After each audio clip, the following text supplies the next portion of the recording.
Our next guest is Karlyn Borysenko. She's a psychologist, commentator, a former 20-year Democrat who's now supporting President Trump after realizing the left has absolutely lost their mind. So, please, come on up. Hey, everyone. My name is Karlyn Borysenko, and I used to be a Democrat.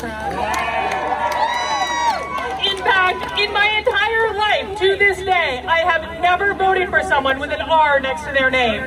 That will change in November. In fact, I would crawl through broken glass to vote for Donald Trump in person, and I hope you would too. So, how did I get here? Well, here's one thing you need to know about me. I'm originally from Vermont, the land of hippie liberals, Ben and Jerry's, and Bernie Sanders. And in fact, Bernie Sanders, I'm almost 40 years old, right? There has never been a time in my life when Bernie Sanders was not in public office in the state of Vermont. And so when I turned 18, it just made sense for me to become a Democrat. My parents were Democrats, my friends were Democrats. I'm not even sure I knew a Republican. And, you know, since that time, oh my gosh, guys, the Democrats have gone insane. They have lost their mind. But I didn't realize how bad it was until very recently. You see, I was one of those people that, I have a small business, I'm a psychologist, I was traveling around doing trainings and stuff. I was just paying attention to growing my business. I wasn't worried about politics. And then something funny happened. In all places, it happened in the knitting community. Yeah, knitting, the thing with yarns and the needles. Listen, I know that when you guys think of knitting, you think of like little old ladies sitting around drinking tea and gossiping, but as a consummate knitter myself, I can tell you that that takes place a lot online right now, on places like Instagram and Ravelry, where we show off pictures of our projects and all that good stuff. Well, about a year and a half ago, social justice started taking over my knitting community. And here's what I saw happen when social justice took over this small little crafting community.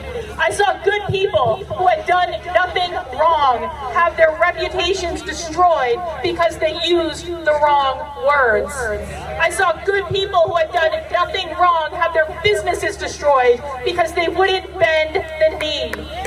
And I saw one person get bullied and mobbed by the social justice mob so badly that he ended up in the hospital on suicide watch. He did nothing except post a poem asking for kindness and empathy and compassion. And when all this happened right in front of me, I had to have a moment of clarity where I thought these were people that I had politically aligned myself with, and I wasn't comfortable with that anymore. And so I challenged myself to start breaking out of my liberal echo chamber and listening to voices who I thought I would disagree with. The very first thing I watched was a video of a walkaway town hall with Brandon Strzok, and I was convinced that I would not agree with a word that these people had to say. And instead, I found people who sounded an awful lot like I did. And that was a surprise because Rachel Maddow on MSNBC had sworn to me that walkaway was fake. And just like everything that the media says, she was lying. And so I've had quite a journey since then. After I saw that video, I started listening to many other voices. I even listened to Ben Shapiro, who I thought was Satan, even though I never listened to what the dude said. And my mind started to open. And my big culminating exercise was that I attended a Donald Trump rally in Manchester, New Hampshire on the eve of the New Hampshire primary. And I gotta tell you guys, my friends were nervous for me. They were. They said, "Karlyn, don't do it. Those people are deplorable." One woman even offered me her pepper spray to take with me so I would be sure I'd be safe. But I said, no, I'm gonna be fine. And I went anyway. And guess what? I didn't see any Nazis. I didn't see any members of the KKK. I didn't see any white supremacists. I saw good, hardworking people who just had different ideas than me on how to run the country. Now, I gotta be honest, I knew I was going to leave the Democratic Party at that point, but I wasn't entirely on the Trump train yet. I just knew the Democrats had kind of gone crazy, and I was like, I'm not on board with that anymore. But I wasn't sure I wanted to vote for Trump at that point. The primaries were still going on. I got to tell you guys, never in my lifetime did I think the Democrats were going to be stupid enough to nominate Joe Biden. See, I had seen Joe Biden in person in New Hampshire back in September when I was still vote blue no matter who. And even I knew the guy had dementia then. And it's only gotten worse now. Dude doesn't even know where he is, needs a teleprompter to do very basic things. This is insanity. You're going to give that guy the nuclear codes if you've lost your nut? And then the Democrats start going around and talking about defunding the police. Of all things, have you ever heard anything more insane in your life than defunding the police? Let me tell you this. I've been traveling around the country with Walkaway doing rallies just like this one to try to get people to leave the Democratic Party just like I did. I have been to places like Baltimore. I've been to Chicago where we had Black Lives Matter protesters. And I'll tell you what, last week in Dallas, let me tell you about what happened last week in Dallas. In Dallas last week, we did a rally. It was a great rally, lots of great folks just like you. Everyone was out having a great time. And then Black Lives Matter shows up and starts attacking one of our security guards. And guess what? The police were there to help us. However, it didn't stop there, though. It didn't stop there because they actually ended up arresting our security guard along with the Black Lives Matter folks. And hours later, after the rally, a group of us went down to the Dallas police station to check in and to see what was going on. And you may have seen it on the news. We were accosted by 30 to 40 Black Lives Matter protesters who threw things at us, swore, screamed gay slurs at the LGBT people we had with us. They chased us down to the end of the street. We were calling the police for help. They wouldn't come and help us. The police had been told to stand down. They were not allowed to protect us. This is what the Democrats want to create. This is what's going to happen if we put them in charge. As far as I'm concerned, they have lost their privileges.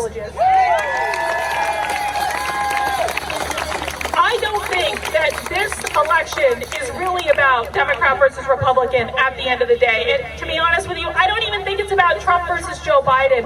This is about, do you want to live in a society where a little authoritarians in government control everything you can think and read and watch and ideas you can consider? Do you want that, or do you want to be able to think for yourself? That is not a conservative concept. That is an American concept.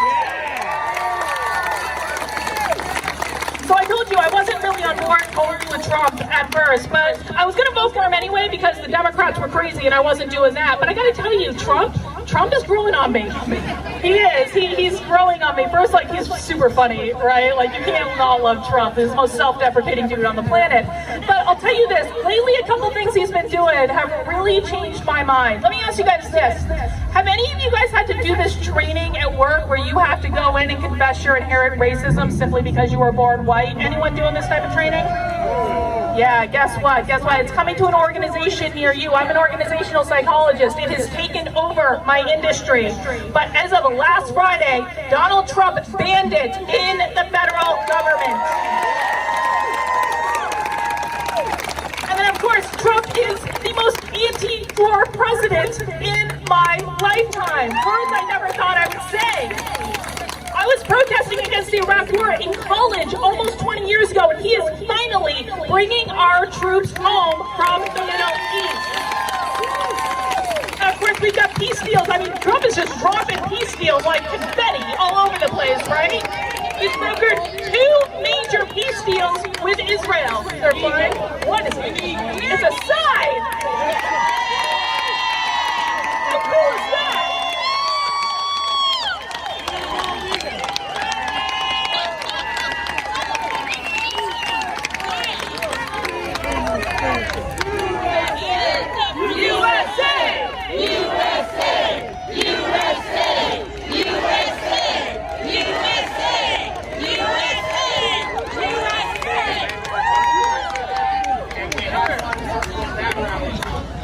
These guys just told me that they also had an eagle circling another Trump rally they did. That is a sign from God right there, I'll tell you what. How cool is that? Maybe he likes Trump's peace deals with Israel. How do you think about that? And you know what the crazy thing is? Trump is now, in the span of a week, been nominated for 2 Nobel Peace Prizes. 2. And what is the liberal media doing? They're going nuts saying, no, we should just get rid of the Nobel Peace Prize. They're taking their toys and going home. So I gotta tell you guys, I'm so happy to be here today. I'm so happy to see this turnout in Maine. Listen, I've been at rallies all over the country. You guys have turned out in numbers that I have not seen in Baltimore, in Philadelphia. So this is awesome. But I want to just take a moment as a former Democrat to say this. Don't give up on your friends and your family members who are on the left. Don't. A lot of red pills are being handed out lately, folks. And I gotta tell you, just from my personal perspective, when you do things like you use the word like libtard or say liberalism is a mental disease, you piss them off. You piss them off. Do you want to win them over? Do you want to welcome them into the loving, open arms of Donald Trump? This is what we've got to be doing because they're ready to go. There are so many Democrats that are not comfortable with what's going on. Have conversations with them, have kindness towards them, even if they've been crazy before. It really is derangement. They are not seeing reality in the same way we are. We have to help them along to get them back to sanity, okay? I can tell you I've had a lot of emails lately from people saying, Karlyn, I didn't get what you were doing at first, but I'm starting to understand now. The riots are changing people's minds. And do you want them to go back over to the left where everyone's screaming and acting a fool, or do you want to come invite them to the party? We're all clinking beers and having a great time. So I can't wait for November. I cannot wait for Trump to win again, and I can't wait to see what he does in another 4 years. Thank you very much.